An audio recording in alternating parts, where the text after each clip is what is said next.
very happy. All right. We are so happy that we are on a live Google Hangout. We want to welcome you if you are watching.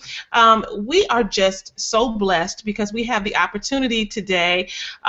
Just a few days, it's the countdown towards Black Marriage Day, and we're really excited. We've been celebrating Black Marriage Day for a minute now, Yeah. right? For a while in our family and in our relationship. Matter of fact, we celebrate the principles of Black Marriage Day every day, Yeah. right? In terms of how we get down in our relationship. But I want to welcome Nisa Muhammad. She is the founder of Black Marriage Day. She has taken some time out of her busy schedule to share with us this evening. And so I just want to welcome you, Nisa.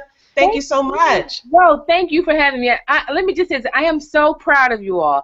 I remember the first day you came to class, and you have just grown and really become the real relationship experts. I am so very, very proud of you, and congratulations on all your work.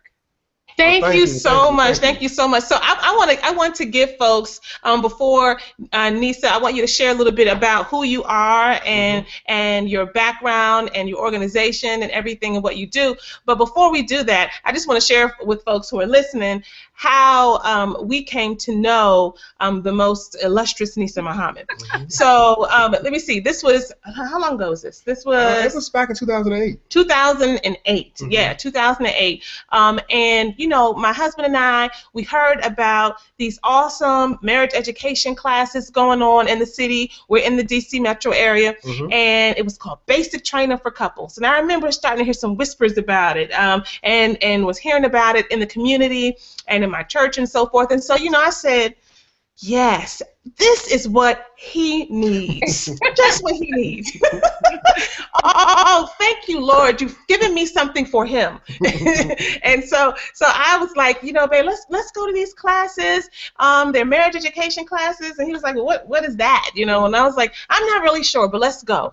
And it was the best thing that we ever did for our relationship, for our marriage. It is, it cannot be, I cannot really express the degree to which it helped to grow me as an individual, my husband as an individual, and then our marriage. And so we went to these classes, and Nisa's organization taught the curriculum Basic Training for Couples, but not only did we get education and all the wonderful things that we were enlightened to in the classes, but we built relationships.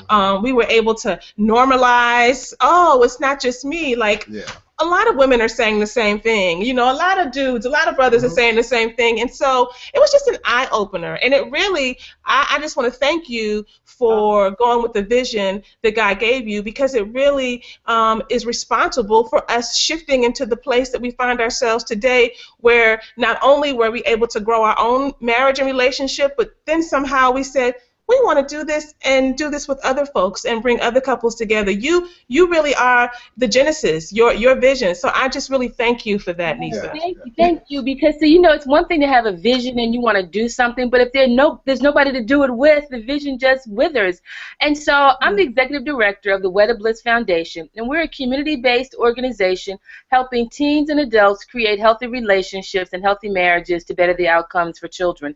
And we really believe that it can be done. We really believe that we can change the course of life and pattern for our community so that we can have stronger marriages, stronger families, and stronger communities and stronger children.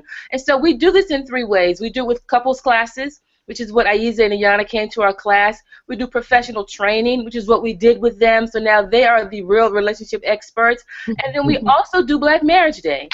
And so Black Marriage Day is an opportunity for our community to just stop what we're doing and say, you know what?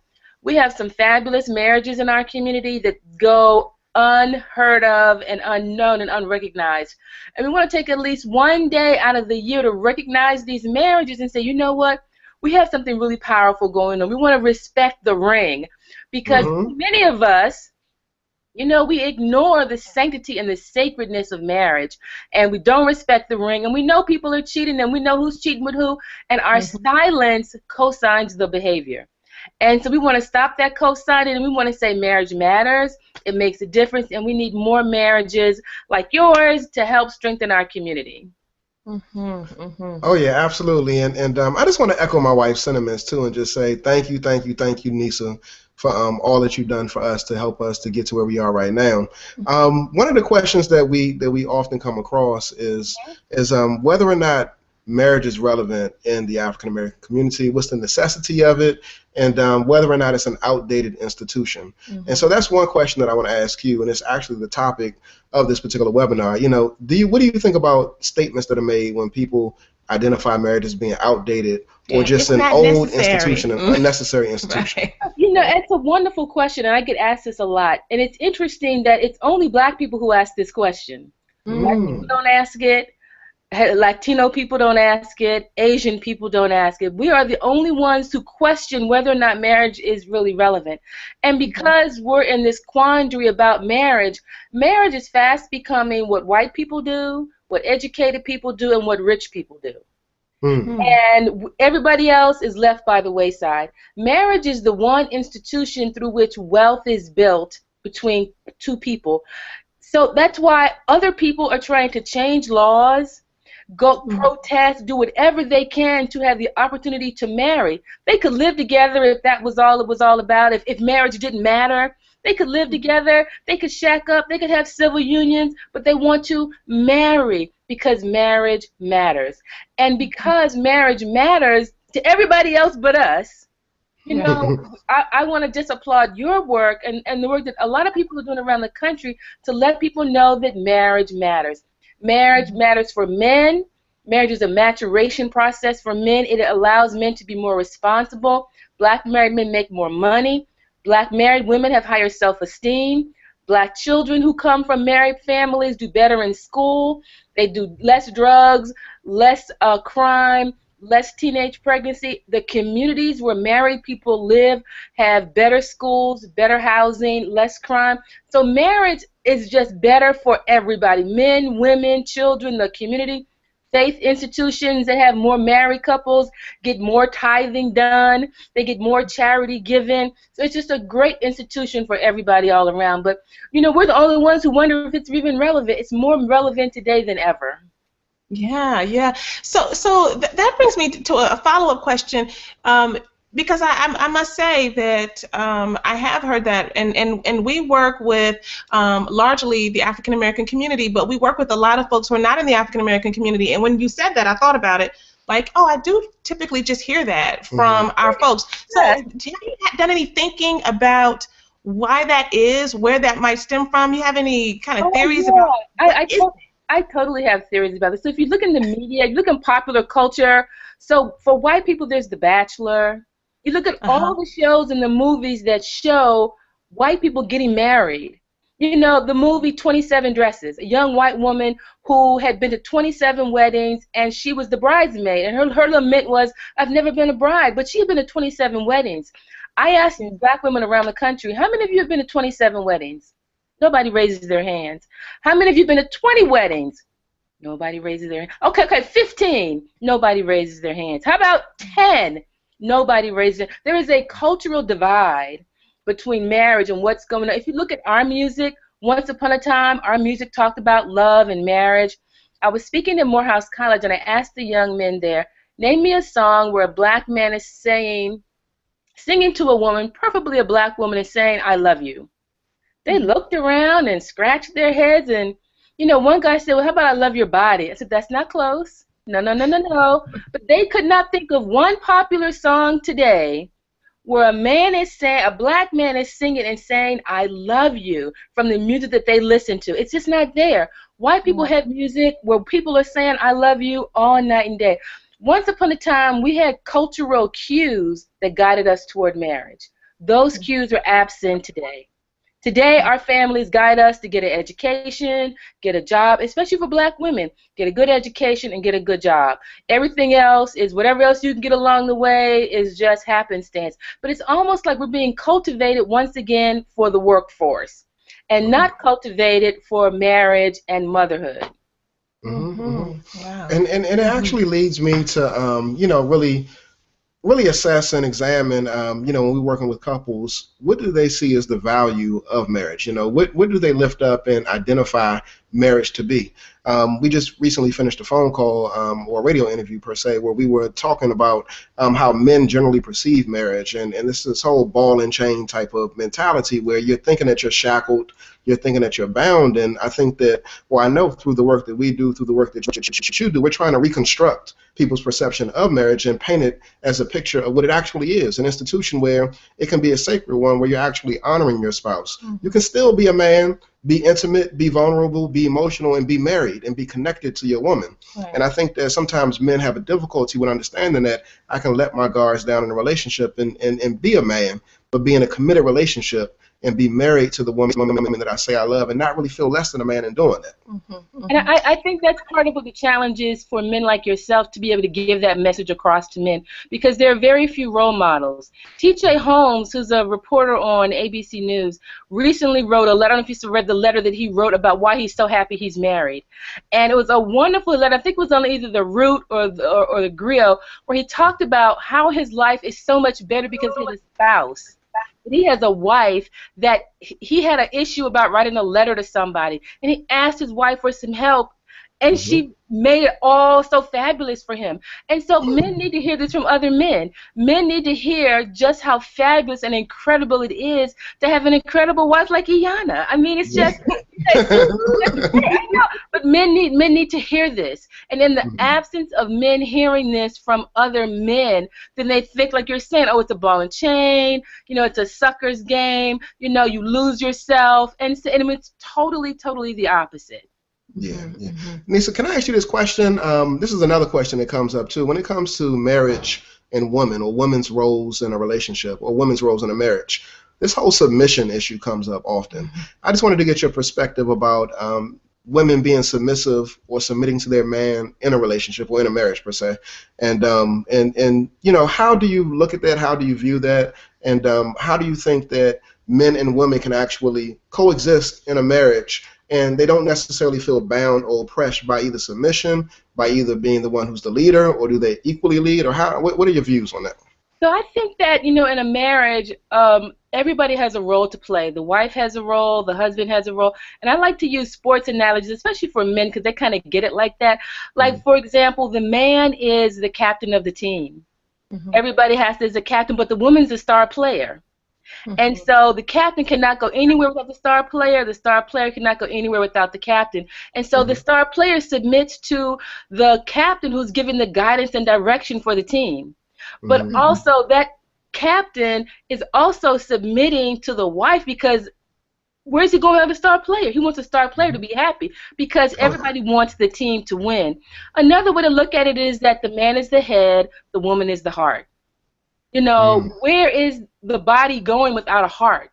A heart that feels, a heart that cares, a heart that nurtures. But where's the body going without the head? Somebody has to be the head. Anything with two heads is a monster. And so somebody has to be the head. Now, this is not to say that at some point in time in the marriage, the woman does not have the responsibility. So, okay, now I may need to take the head right now, because she may know more about a situation. She may be better suited to handle a situation. But I think submission is a wonderful thing. I think that it really helps in a marriage. It helps people to understand their proper roles and guidelines. I think it's fabulous. And I think the thing is that this is the issue with submission, that people are so afraid of submission and for women and what it really means to submit willingly, that they have to create movies like 50 Shades of Grey to give a woman, now I'm going to force you to submit, and to willingly submit in that forced situation, when in the proper marriage, a woman, her nature calls for her to submit anyway. And so submission is fabulous. Yeah. You remind me, the other evening we were with a group of folks, and they were asking questions, and that always comes up, you know, submission. And what you said just reminds me of what we tend to talk about, is because submission is such a a word that triggers so many things for some folks. I'm like, oh my gosh. And I guess, I have to say I used to be that way. But what I said to them is, then think about it in terms of getting in alignment with who and what you're supposed to be and do and become within the context of your marriage. Getting in alignment with, if it's your God, your creator, your role, then maybe you can fathom that a little bit better. But everybody has to submit. We got to submit everywhere, and we're ready to go and submit at work and submit to the bank and their rules and submit to everybody else, but we don't want to submit to our husbands. And there's something really wrong with that. So I agree with you 1,000%. Wonderful. So I have a question for you. Sure. Black Marriage Day started in 2003, right? That was the first one, yes. That was the first one. Okay. I want to know from you, looking at the trajectory and where it has gone. I look around the community here locally in the D.C. metro area and around the country every year, and I just smile and just, oh my goodness, look at what's happening over here, and look what's happening over there. And so what is that? I just want to know what that feels like, and how did that happen? How did that become that you were able to do this? What changes have you seen as time has gone on and this has grown? You know, it's amazing. Even from the very first one, I was amazed that anybody thought it was a good idea other than myself. I really was. You have ideas, and you wonder, is anybody else going to like this? Is anybody else going to do something about it? And people latched. I was like, duh, how come I didn't think of that? And it's really an opportunity. I mean, a woman called me from Atlantic City. She wanted to do something for her classroom. She heard about Black Marriage Day. None of her children have married parents in her classroom.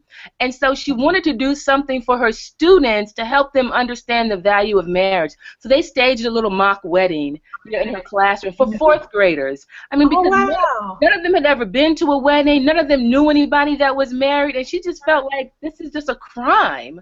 And so I got a call from someone in Nigeria who wanted to know about how can we bring Black Marriage Day to Nigeria. And I'm just stunned by it. But it's an idea whose time has come. From the first time that Essence Magazine did a small story about it in the November issue of 2002, and people read about it, and it just grew. From the many times at the Smart Marriage Conference where I talked about it, and people just grasped onto it. I mean, it's just a wonderful opportunity. So the naysayers will say, well, there's no white marriage day. Why do we need Black Marriage Day? But for some reason, our marriages, we're at the bottom of the barrel. We have the absolute lowest marriage rate in the country. So whereas other communities who also have low marriage rates, they may be able to take an over-the-counter drug or something to really help their situation, we need a specific prescription that is geared toward our ailments as a community, that helps us look at where we are, what we have to do, and focuses on our situation.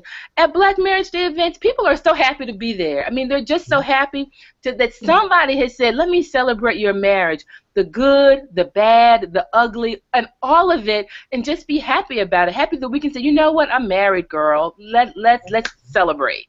Do you see Black Marriage Day as being a benefit to people who aren't married? Totally, because for a lot of people that are not married, they don't know anybody that's happily married. I tell couples a lot of times we are some of the worst advertisement for marriage. A lot of times when people see married couples, they look old, tired, boring. The people having all the fun are the single people. And so Black Marriage Day is an opportunity for singles to see some very happy married people. And some very happy married people who can tell their story, who can talk about what it is to be married, the good, the bad, the ugly, the ups and downs. Because, see, marriage is not a snapshot in time. And a lot of times you want to make it that. If you look at anybody's marriage and you take a snapshot, you may say, oh, I would never want to be married, or I don't want to do that, because all you're seeing is a snapshot. Marriage is a long playing movie. You've got to stick around and see how it ends. It's not a snapshot in time. If you look at a person's marriage, 2015, look at it again, 2016, there could be an amazing amount of change that can happen. And so we have to be able to show people the long playing movie as opposed to just the snapshots in time. Yes, yes, yes, yes.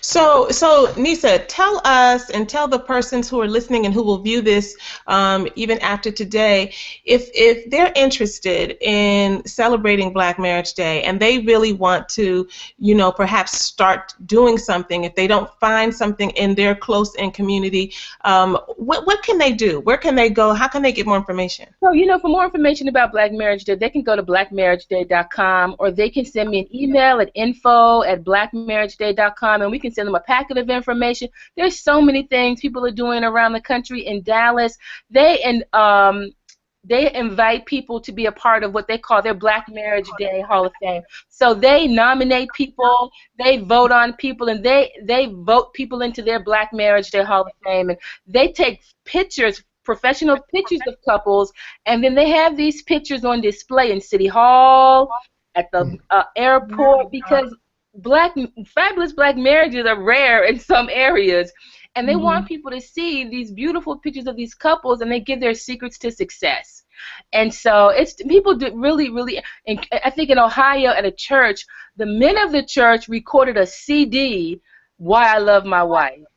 Wow. And spoke why he loves his wife, and then at their event, they played this CD that they made. The men talking about why they love their wives was not a dry eye in the church. Men talk about why they love their wives and how their wives have really changed their life and have become so meaningful to them. So people are very, very creative in the things they do. Teenagers do things also. They talk about what it means to have married parents. What their life has been to have married parents, and we're so creative. I'm just amazed and awed about the things that people can do. People have dinner dances, they have workshops, just a whole variety of things. Right, right.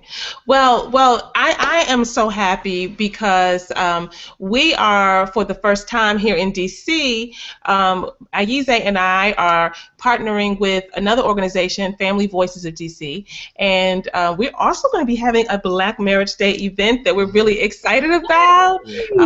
So for those who are listening in the D.C. metro area, on Black Marriage Day, Sunday, March the 22nd, at 5 o'clock in the evening at the U.S. Navy Memorial Museum. We're going to have a wonderful evening where, first of all, it's get dressy and come out, and no kids. No kids. It's a good date night, right? A little classy environment. It's a really beautiful place. And we'll start out with mingling and whatnot for about an hour, and then we're going to move to the theater. And we have, Nisa, 4 couples, in addition to myself and my husband, who will be sharing different things that they have gone through and endured in their marriage. So they will pick one thing and share how they have struggled, but how they've overcome, and how ultimately their relationship and their marriage has been strengthened because of it. And then in addition to that, we're going to have some wonderful artists who will be sharing. There are 5 artists who will be doing singing, spoken word, dance, all lifting up love and commitment and marriage. So I'm really looking forward to it because we can be entertained, and we can also be inspired by the things that we hear. So you're right. Just allows us to be able to really come together and just get around something, in our community. That's the major thing, because too many times when you hear about Black people in marriage, somebody's breaking up, somebody done me wrong, it's not working, I'm done. It's always the negative. So I am so happy to hear about all the positive things. This is going to be so exciting. Yes. So that is the conclusion of our interview. We are so happy you could spend some time with us. If you want to, Nisa and the Wedded Bliss Foundation, blackmarriageday.com, right? To learn about Black Marriage Day. Okay, Black Marriage Day. And then for more information about the event happening here in DC, you can visit blackmarriagedaydc.com. Yes. Okay. Yes. All right. Thank you so much, Nisa. We appreciate you. Yes. We appreciate you so much. All righty. Okay. Bye-bye. Bye-bye.